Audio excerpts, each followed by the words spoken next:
గాంధీ గారు నమస్తే అండి.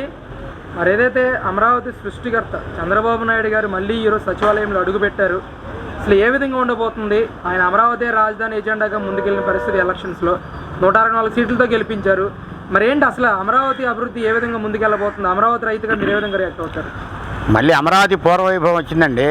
ఆయన ప్రమాణ స్వీకారం చేయక తెలికే రోడ్లు అన్నీ కొన్ని చోట్ల కంపలు తీయటం, మరి అసెంబ్లీ భవనాల దగ్గర, మరి ఎమ్మెల్సీ ఎమ్మెల్యే భవనాల దగ్గర మొత్తం కంప వేయటం కానీ ఏదన్నా కానీ చాలా వరకు పనులు ఈ జంగిలంతా తీసేశారు.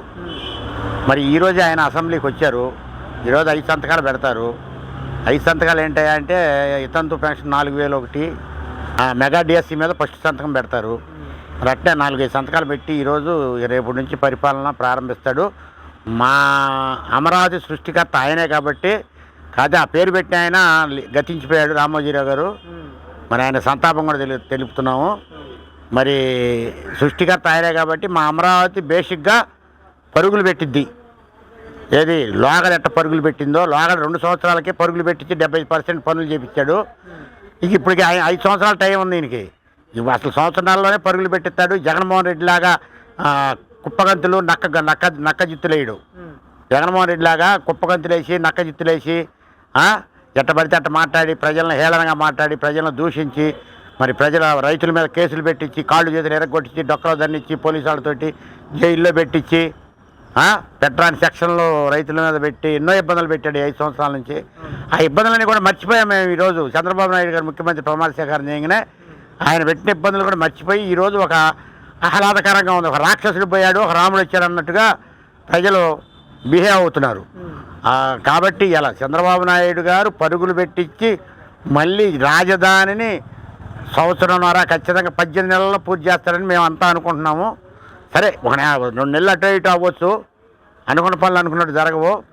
అసలు ఇక్కడ రాజధానే లేదు, ఇక్కడ రాజధాని కడతానికి లేదు, ముంపు ప్రాంతమైన ఒకడో, ఎడారని ఒకడో, మరి ఇదంతా ఎందుకు పనికిరాదని ఒకడు, పునాదులకు పనికిరాదని ఒకడో, ఎన్నో ఏళనగా అవహేళనగా మాట్లాడి మా రాజధాని రైతులు మేము దీక్షలు చేస్తుంటే మా మహిళలను కూడా పట్టుకొని పేడ ఆర్టిస్టులని, అదంతా బ్రోకర్లని, నానా బజీత్గా మాట్లాడిన ఆ మంత్రులకి ఒకే బట్టన్ నొక్కుడుతోటి ఈయన 120 సార్లు నొక్కినా ఒకటే, ప్రజ ఒక్కసారి నొక్కి హిందూ మహాసోదరులో కలిపారు వాళ్ళని.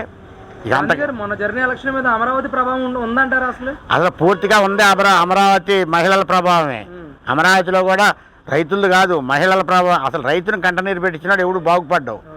అట్లాంటి రైతుని ఈ జగన్మోహన్ రెడ్డి, సజ్జల రామకృష్ణారెడ్డి, మరి కొడాల నాని, మరి వీళ్ళంతా కలిసి, అనిల్ కుమార్ యాదవ్ వీళ్ళంతా కలిసి ఎట్ట పడితే అట్ట మాట్లాడి, చండాలమైన మాటలు మాట్లాడి మహిళల్ని అనరాని మాటలని, చీరలు కట్టుకుంటున్నారని, బంగారాలు పెట్టుకుంటున్నారని, పాపడ బిళ్ళలు పెట్టుకుంటున్నారని, 50,000 రూపాయల చీరలని ఒకడు నానా ఏళనగా మాట్లాడి, ఎంత ఏళనగా మాట్లాడినా ధర్మమే జయం, ధర్మమే గెలిచింది. ఏనాటికైనా ఆ రోజు చెప్తున్నా, ఈరోజు చెప్తున్నా.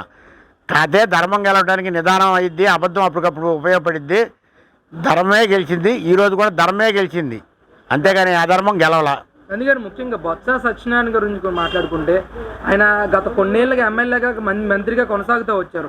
ఈసారి ఓడిపోయిన పరిస్థితి. అమరావతి విషయంలో మొట్టమొదటిగా ఎడారి శ్మశానం మాట్లాడిన వ్యక్తి ఈరోజు ఓడిపోయిన పరిస్థితి కనిపిస్తూ ఉంది కదా. అసలు ఆయన ఓటమి మీద మీరు ఏ విధంగా రియాక్ట్? అసలు వాడేవిడయ్యా, వాడు సీనియర్ మంత్రి ఎట్ట అవుతాడు? వాడికి ఏం తెలుసు? వాడికి నేలకు తిరగదు.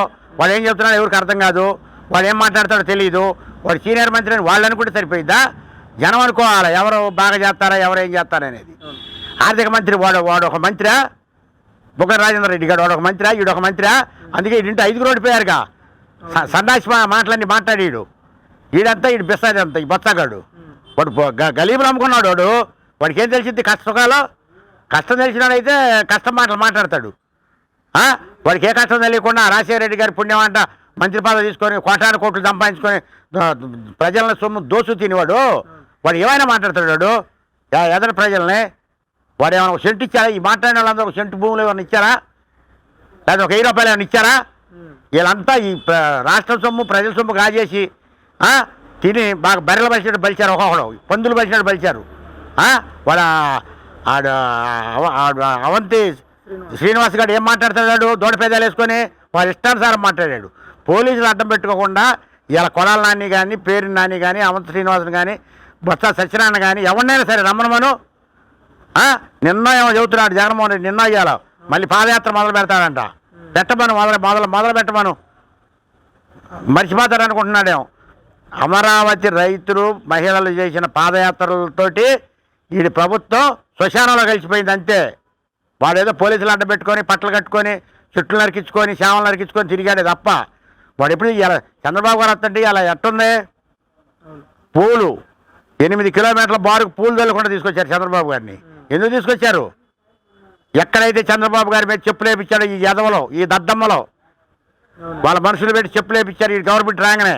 అక్కడి నుంచే ఇలా పూలతోటి బారుకు పూలతోటి 8 కిలోమీటర్ల పూలతో నడిపించారు చంద్రబాబు నాయుడు గారిని. ఆ దద్దమ్మని ఎవడన్నా ఒక్కడన్నా పూలు తెలియని ఉన్నాడు వాడికి. ఇంకా వాళ్ళే దొంగరాళ్ళు వేపించుకొని దొంగ కథలు సానుభూతి కోసం ఏదేదో నటలన్నీ చేశాడు ఆ జగన్మోహన్ రెడ్డి. ఏం తెలుసు వీళ్ళకి రాజకీయం? బొత్తగాడికి ఏం తెలుసు రాజకీయం? ఏం తెలుసు? వాడేదో గాలిలో వచ్చాడు, గాలిలో పోతాడు, గాలిలోనే పోతాడు. ఇక వాడు ఈ దెబ్బతి అసలు ఎందుకు పనికిరారు వీళ్ళు? పాదయాత్ర పెట్టుకోమను, వాళ్ళ బొందయాత్ర పెట్టుకోమను, దేనికి పనికిరారు? అంటే రాష్ట్రంలో దాదాపు 17 లక్షల శాంపుల్స్ మేము తీసుకున్నాం, అవన్నీ కూడా మనకు పాజిటివ్గానే వచ్చినాయి. కానీ ఈ రిజల్ట్స్లో ఎక్కడో తప్పు జరిగిందని చెప్పి జగన్ గారు ఆయన ఓడిపోయిన మంత్రులతో కానీ ఎమ్మెల్యేలతో కానీ మాట్లాడుతున్నారు. ఎలా చూడండి? నువ్వు ఎంతసేపు చెప్పినా పైన దేవుడిని నమ్మాను, ఇక్కడ ప్రజలను నమ్మాను, నేను మీ బిడ్డనంటే ఎంత ప్రతి సాట 10 సభలో మీ బిడ్డనంటే ఎంతమంది బిడ్డ? ఏం చేశాను ఈ రాష్ట్రానికి? ఈ రాష్ట్రాన్ని రావణ కాష్టం చేసావు నువ్వు. నీకు ఎందుకు వేస్తారు? నేను 160 సార్లు బటన్ నొక్కాను అంటున్నావు, ఒకసారే నొక్కారు జనం, సైలెంట్గా బటన్ నొక్కారు. ఇటువంటి అసలు కమ్మారు నువ్వు అనగా మాటలన్నీ మాట్లాడిన తర్వాత ఎందుకు కూరుకుంటారు కమ్మారు? దేని కూరుకుంటారు? కమ్మారు లేని రాజకీయం చేస్తావు నువ్వు ఎక్కడైనా సరే. కమ్మారు ఎంత సైలెంట్గా ఉంటారో తెలుసా నీకు జగన్మోహన్ రెడ్డి? మీ నాన్నకు తెలుసది. మీ నాన్న అభిమానినే నేను. మీ నాన్నకు తెలుసా కమ్మారు అంటే ఏంది, కమ్మారు వ్యవహారం అంటే ఏందో? నీకు అది తెలీదు.